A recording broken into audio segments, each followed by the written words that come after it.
Here's a teacher, kindergarten. There's a new hotline that she's developed with her kindergarten students. You literally call this number. You do. And you hear a student give you a pep talk. Well, I mean, they were giving her and another teacher pep talks like all the time. And she said, this is gold. Like, these are great pep talks from kids. So there's literally a number that you call. I'm getting ready to press one of the numbers, but here's the menu. If you're feeling mad, frustrated, or nervous, press 1. If you need words of encouragement and life advice, press 2. Press 2. Need a pep talk? Press 3. If you need to hear kids laughing with delight, press 4. And if you need some encouragement in Espanol, press 5.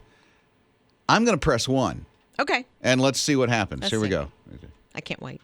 I'm going to press 1. I can't wait to hear what they say. If you're frustrated, you can always go to your bedroom, punch a pillow, or cry on it, and just go scream outside. There you go. Punch a pillow, scream outside. Punch a pillow or cry in it. You have 2 choices. And scream outside. I know, but sometimes you want to punch the pillow and then cry and then scream. So she's right on the money. Got it. That's great advice. A good pep talk. Hey, listen. Why did you, seriously, I'm curious about this. Why did you need a pep talk one day? And who gave it to you? Join in the conversation, 800-447-7234. Rob and Liz. His morning crew. Why did you need a pep talk one day? And who gave it to you? Leanne is here at 800-447-7234. Who was it, Leanne? I was just stressing about all I had to get done for the day and not feeling good and all this other stuff that piles on, you know. And my 14-year-old son, who has Asperger's, and I'm homeschooling him right now. Sorry, it makes me get a little choked up. Stopped me as I walked out the door to run an errand, and he's just pulled me into this really tight hug. And he's about the same size as I am now, so it's really weird but sweet. And he pulled me into this really tight hug, and I just kind of started to say, "Thank you, son." And before I could say it, he started to pray over me and just ask the Lord to hold me and help me and give me all the strength I needed for the day. Oh, Leanne. Man, how did you feel when he did that? I felt the most amazing peace just wash over me with a sense of joy, though, because he had never done that before, and it was just really sweet. It's so tender, and it was like the Lord just poured into him and said, "Hey, here you go. I'm right here, and I'm using your son to show you that, too." Oh, and that he used your baby boy, who, from what I understand from you, maybe has not connected with you in that way before. No, he has some pretty good social skills, but in the spiritual, he has not had that initiative before, and it was just absolutely amazing. Leanne, you're a great mom. I hope you know that. Thank you so much. You guys are awesome. I just love listening to you guys in the morning. Rob and Liz. His morning crew. So in Poland, at the train stations and the bus stations, there's all these strollers that are lined up. And I just think this is so incredible that parents in Poland are welcoming Ukrainian people with children into their country as they're leaving the war that's going on right now. And they're leaving strollers full of supplies like diapers and wipes and bottles and maybe formula, because they're saying, first of all, welcome. Secondly, we stand with you and we want to help you in any way we can. I like, who had that first idea of, okay, they're walking in a lot of cases from where their homes were, getting on the train, coming here. They don't know anybody. They don't know the lay of the land. The least we can do is have a stroller so their children don't have to walk. That's arms open wide, saying, welcome, we love you, we hate what you're going through right now, we understand, and we want to help. We want to make it easier for you in the middle of your stress when you're wondering, am I going to get to go back home? Am I going to have a home to go back to when all of this is over? And what am I going to tell my children? Mm-hmm. Well, at least you can have those comforts and those necessities for your children, and they're given to you by somebody else you don't even know. Sometimes a stranger's kindness can change the world. And what a simple thing. It's always the simple things that I see that make the biggest impact. This is a stroller with supplies in it. Mm-hmm. How simple of a thing is that? That speaks the most volumes to people that are in need like that, fleeing the Ukraine. Rob and Liz. His morning crew. A study to find out what pigs are feeling. Like, why? Yeah, like, are they happy or excited? Is there a grunt that is like they're scared, they're stressed out? I actually have some of the audio. Oh, do you? And I know how to decipher. I've learned a lot from this study. So you, studied the study? I dug in deep. All right. To find out what the pigs are thinking. Let's hear what you got. Through their grunts. So here's one of the grunts right now. Okay. Is he grunting Jingle Bells? No, this is... Yeah, so that's a grunt that is clearly this pig misses another pig very, very dear to them. It's very clearly said that. Yeah, it's Miss Piggy. They're missing Miss Piggy from the Muppets. Yeah. Uh-huh. This grunt right here. Ooh. Yeah, I know. That's a grunt of the pig being hangry. I kind of picked up on that. The slop is not there at 5, and it needs to be there at 5. That pig is very angry. This comes, by the way, from a study. They did a study, 7,000 audio recordings, because they want to know what pigs are thinking through their grunts. A study. Okay. I have deciphered the study. I know what these are. Here's another one. That one's a little more difficult. No. No? No. This one is grunts of joy. Because a grand piggy was just born. That was joy? That was joy. I was way off on that one. That was joy. This one. Yeah. Jake might know this one because Jake just moved into an apartment that has no electricity. This pig is really upset because there's no electricity in the pig pen. Is that what you sounded like yesterday? That was Jake? Sorry, I don't speak Italian. That's not Italian, that's pig. Italian sausage. Last one. Here's one. Here's one. Okay. All right. Yeah. Mm-hmm. He has a tummy ache. Yeah. Has a tummy ache. I nailed that one. Because there is this anticipation that this pig has. Because in 24 days, Miss Piggy right there is marrying, just like Ninja's getting married in 24 days, our producer. She's marrying Kermit the Frog. It's not easy being green. He's ready to get married too because it's having to 24 spend days. each day the color. So that's what the pigs were thinking. And it's not easy being green. When I think it might be nicer. It would be. Being red or yellow or gold or. But it's not easy being something green. much more colorful. Like what? I haven't heard this song in forever. It's been a while, hasn't it? It's not easy being green. It's not easy being green. Mm-hmm. Being green, how do you do that? Seems you blend in with so many other ordinary things. Yeah, like grass and his timing is just spot on. Rob and Liz. His morning crew. Even if you've seen it on TV, you know how busy Times Square is in New York City. And if you lose a wallet, it's like, forget about it. Edward did. Eduardo. It's Rob and Liz, his morning crew on his radio. He works at Times Square. He's on Broadway, so he's one of the people who work on Broadway. Rushing off to work, his wallet falls out of his pants or whatever. And it's like, forget it. I'm never going to find this again. I'm glad he knew, pretty much right away when it fell out, but then he didn't know if it went down. There's a lot of those open grates. Oh, yeah. In Times Square. Anything could have happened, right? Anything. Plus, there's thousands of people there. And $4,000 in his wallet. Why? Cash. Eduardo, why?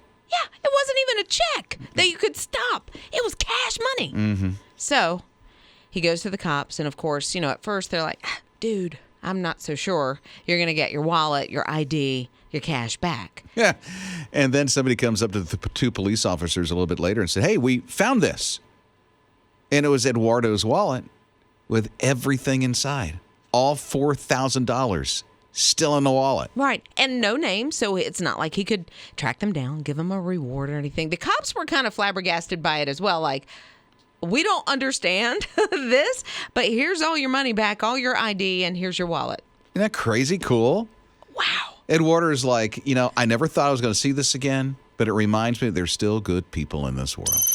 Rob and Liz. His morning crew. Peggy's along with us at 800-447-7234. What's on your mind, Peggy? I was thinking of Lizz yesterday when a little tiny spider came down from my rear mirror, and I was going to get all freaked out, and I went, okay, God, I know you created these too, so please let me be calm about it. And then I stopped the car, crushed it with the Kleenex. Calmly, though, crushed it with the Kleenex. I did. But I did say to myself, I know you created these, Lord, and I'm thankful, but not my car. Not today. Not today, Spider. Rob and Liz. His morning crew. There is this dog named Rio, and Rio does not know any simple commands. He doesn't know sit. He doesn't know stay. He doesn't. So Right. Rio doesn't understando. No, exactly. Evidently. But Keith said, you're going to learn. We are going to get in this together, so I'm going to train you. So Keith spent hours and hours training Rio. So now Rio knows stay, come, wait, down, watch me, crate. That takes a lot of time. How do you find that much time? Does. Well, so he's trying to get him ready, to be adopted. He's at the Humane Society, and Keith is not able to adopt him because Keith is behind bars. Oh, he's in prison. He is in prison. Oh, I've heard about these type of programs. Well, it's a program, and it's from Canine Cellmates is what they call it, and they get the inmates to train these shelter dogs so that they can be maybe a little more favorable in the adoption process when people come in because they're well behaved and, potty trained and this kind of thing. So it helps twofold. It helps the dog, the animal, get a forever home, but it also gives the inmate a purpose and something to look forward to because that time with that dog has to do so much for them. Oh, listen, there's something about a pet that can, even the hardest person can crack a softness of heart. It really does. It's amazing. And just like Liz said, the purpose that can give somebody, because I think a lot of times people find themselves in the situation that they are that land them in prison because there doesn't seem to be a purpose. They're abandoned. Nobody cares. But now there's this purpose and there's this caring. Because, animals care about people. They do. It's unconditional love. And these people find their self-worth, which I love that. Because when you invest in something and you see that return, and especially, from an animal who loves you unconditionally, the sky's the limit. Rob and Liz. His morning crew. Afanasivia is quite the amazing person. She opened a bakery, and she learned how to bake off of YouTube. She had this dream.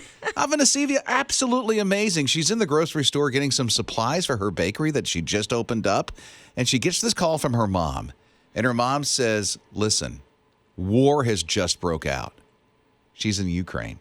Yeah. That is where her mom is. And Afanasivia is like, I have to do something for my mom and all the people, all my friends from where I'm from in the Ukraine. Yeah. She had moved here quite a few years ago and decided to stay. She was like an exchange student. And so she came to love this country, but still keeps in touch with her family and friends, can hear some of the bombs in the background.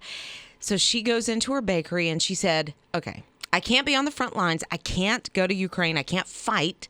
But what I can do is bake. And I can send them money from my proceeds, from what I make. She makes cheesecakes. That's like the go-to thing when you go to her bakery. And man, did she make some cheesecakes. She's in San Antonio. They find out in San Antonio about her family being in the Ukraine and what she wants to do, because all the proceeds all weekend long are going to the Ukraine. She's not taking any profit whatsoever. So there are lines of people around blocks. Altogether, said and done, $70,000 she raises and brings off to the Ukraine. Yeah, like a brand new bakery, and thousands of people, they said, came in to get something from that bakery. So like 50 some odd thousand was from bake sales, but somebody donated about $20,000. Around $25,000 Yeah. altogether in donations. Isn't that incredible? People want to help. We want to help. And I think sometimes you feel helpless. You're like, okay, I'm over here. What can I do? But there's so many different things that we could do just to help, help them flee, help them just buy supplies where they are in Poland now. Well, the cool thing is she's fighting on the front lines by baking in America. Who would have thought, huh? Who would have thought? But way to go. Rob and Liz. His morning crew. My mind is full of all kinds of useless trivia. Like, I don't even know why, but it's just, I know a little bit about a lot of things. And it's all useless. And I think it's all useless. Oh, that's great. Pretty much, Need unless... a little bit of useless knowledge from time to time. From time to time. But there used to be this app, and I don't even know if it's still operational, but it was called Trivia Crack. And I would play it, right? I would play this game, and it was like Trivial Pursuit, but the app. Okay. It's coming to Netflix now, but it's called Trivia Quest. Was it like a game show? Yes, it's interactive, and I don't know how you play it, to tell you the truth, how it's going to happen, but it rolls out on April 1st, and I'm afraid this is going to be something I'm not going to be able to tear myself away from. There was a show on Netflix, I can't remember what it was, but you could pick how the ending goes. Remember yeah, that? like a And movie or a show. It was some show. It might have been like a series for a short time. Anybody know? Jake, Ninja? No. Okay. No. So Nobody watched it. Rob and Liz. His morning crew. they did away because when the pandemic hit, the face-to-face character, greetings and meet and greets that you have with Mickey and Minnie and Pluto and Goofy and Winnie. all those things. Anyway, they did away with them. Now they're coming back. I'm so glad. Yeah. Oh, you're going? We are kind of planning a trip in the next maybe couple of years when our little Jess gets, to age. Gonna bring a grandbaby. Yes. Yeah. And That'll be so, that's a big thing. We have pictures of when our kids were little with Winnie the Pooh, and I think we have Goofy. We didn't have the princesses. We didn't meet any of the princesses. I want to meet Elsa. Well, you don't have girls. Until now. Oh, wait a minute. There's Taylor. Hello. I'm thinking the two boys. I'm thinking they don't want to see no princesses. My daughter's or maybe heart they just do. went, what? Maybe they do. I don't know why I said that. I know you got a girl. Yeah, well, she's not at home anymore. No. So maybe that's you got why. the boys at home. Yeah, just the boys are at home, but yeah, the boys with Winnie the Pooh. It's the cutest. Going to show those pictures at their wedding. Are you really? You know what I used to do? Yeah. When my sons had shoes when they were little babies, it was Winnie the Pooh shoes. You know what I said? What? You have poo in your shoe. Oh, my goodness. Of course Yeah, you did. of course. Rob and Liz. His morning crew. He just wanted some nuggets. His morning crew with Rob and Liz, his radio. And as he was at the drive-thru getting ready to get his nuggies, his car starts smoking. Then his car starts catching on fire. Then the dude can't get out of the car. Good thing that Curtis was behind him. Curtis, a former police officer, just went through some frontline training, wasted no time. The guy had instinct. He gets out of his car. He runs up to the pickup truck that is literally burning. He tries to get him out of one side, can't, goes to the passenger side, gets him out of that car. Wow. Curtis saved John's life. All the timing that had to come together in that he had just gone through that training. That's pretty incredible. He's going through training to be a nurse. Wow. And he's a former police officer. What? And then he saves John's life. John is elderly, so he couldn't just, pop out of that car and just roll Crawl down out a the window. window, And he's like, I need help. And literally, the front of his pickup truck was in flames in the drive-thru at that Chick-fil-A. It was crazy. It's awful. I don't know if you've ever been in a drive-thru and your car breaks down or something like that. It's kind of embarrassing, right? And you're like, everybody's looking at me, all this stuff. Not these two guys. Didn't they end up like meeting each other and just loving on each other after that? Oh, yeah. Went in, had a soda, had some chicken nuggets. Said, thank you for saving me. Rob and Liz. His morning crew.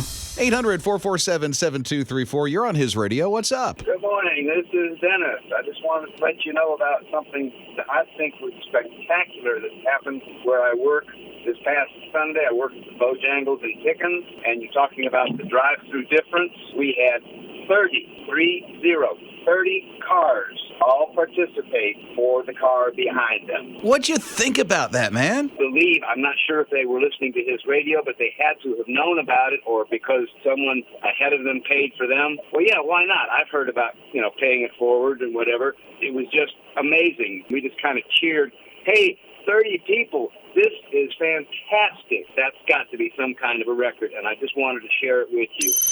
Rob and Liz. His morning crew. So we heard from Louisa, and Louisa said, I moved just 2 months before the pandemic hit from Pennsylvania to here. It's like we had nowhere to go. My kids are with us. They got 2 kids. It's she and her husband. They're 2 small kids. Pandemic, new city, can't go anywhere. And then they found his radio. It was like you have no idea. Every song helped during that time. You and the music got us through being lonely and in a city where we knew nobody. And I'm so grateful because people who give to his radio because we're supported by the community helped reach into their lives and help make a horrible experience just a little bit better. Was it perfect for them? No, but at least they had family on the radio. Yeah, I remember going through all of the pandemic and the quarantine, and you felt so isolated. And I've lived here my whole life. Right. Much less a family that knows no one to reach out to. Probably didn't even have time to find a church or get plugged in anywhere. They didn't. But they could turn on his radio and hear your story, have laughter, have encouragement, and you made that possible. Because together we do this, right? It's not one person. It's everybody doing their part. So here's the thing. His radio is supported by the community. People like you who give like $30 a month. In about a month, we're going to do our fundraiser, which is the way that we ask people like you to give toward this supported radio station. So if you would, go ahead and give a jumpstart gift today. Kind of give us a big push so that when fundraiser hits, we could be done, which is pretty cool. Give your gift right now, hisradio.com. You can do that online, hisradio.com, the My His Radio app, or even text the word GIVE to 800-447-7234.